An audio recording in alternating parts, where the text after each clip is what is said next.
The highlight of the week, sponsored by Dave Franek Auto. Looking for that first car for your son or daughter? Don't panic. See Dave Franek. We go to the bottom of the first here at Maple Grange Community Park in Vernon, and Jefferson leadoff hitter Katie Lisa rips his infield single to lead things off for the Falcons. Then it's Amanda Delfino with the bunt, but Demarest throws it away as Katie Lisa races home, and Jefferson takes a 1-0 lead with nobody out. Okay, after Delfino was erased in a rundown, trying to score on Anna Carlson's grounder, but Diana Gatto crushes RBI triple to the gap and right as Carlson scores, and the 6-seeded Falcons take a 2-0 lead.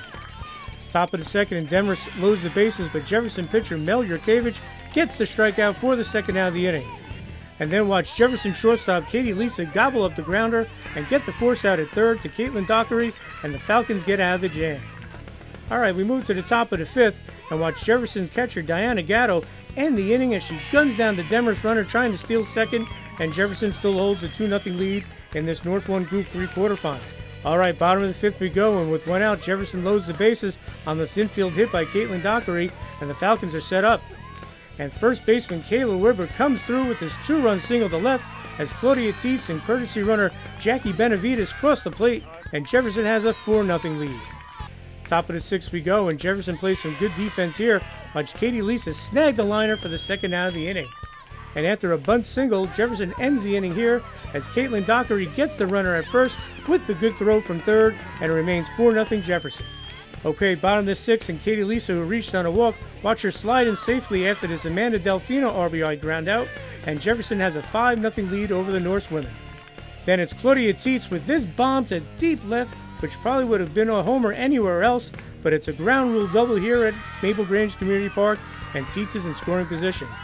And then it's hard-hitting Anna Carlson with the RBI to left to chase home Tietz as Carlson takes second on the error, and it's 6-0 Falcons. Jefferson wasn't done, however. Watch Caitlin Dockery with the line drive RBI single to left to plate Anna Carlson, and it's 7-0 Jefferson. Then with Lauren Gutowski up, Kayla Weber steals second as Caitlin Dockery would score on the front end of the double steal, and the Falcons go up 8-0. And the Falcons end the game here on the comebacker to Mel Yurkevich as they advance to the North 1 Group 3 semifinals with an 8-0 win over Demarest. Yeah, it was hard, but it was good to come play here again after last year playing Montville. We weren't really sure what to expect, really. Like, we know they beat the third seed, so it was kind of a rough thing to think about because we knew they were the 14th, but we didn't know what to think since they beat the other team. So we just came in here open-minded and hope for a win. Luckily, we had a great practice yesterday morning. I gave them Saturday and Sunday off when we practiced yesterday, and they actually had a really good practice yesterday, probably one of the sharpest ones of the year. And I was worried with the weather because last year we came up here to play Montville and we had thunder delays and we did not play well, and we were lucky to get out with a win. Today, they came very focused, and you know, even in pregame we didn't look that great, but they stepped it up once the game started, and that's really all I can ask for. Kayla Weber had a big hit in the sixth inning for Jefferson. I was pulling off the ball my first two at-bats, and I decided that I wasn't going to pull off anymore, so I kept my shoulder in and I just drove the ball where it had to be. Weather wreaked havoc on the schedule as this game was canceled several times.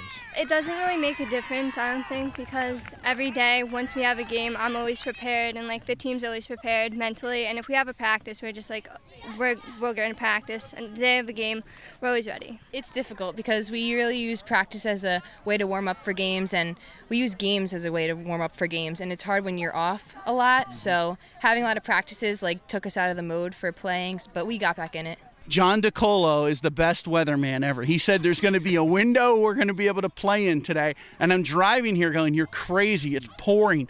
There's no way we're going to play today. This is a wasted trip. But so John DiColo is the weatherman of the year. He called this. The game was changed to Maple Grange Park in Vernon, where they played the game on turf. Well, the fielding today was really clean, I have to say. It took us a while to adjust to turf, and I'm really proud of the infielders and the outfielders.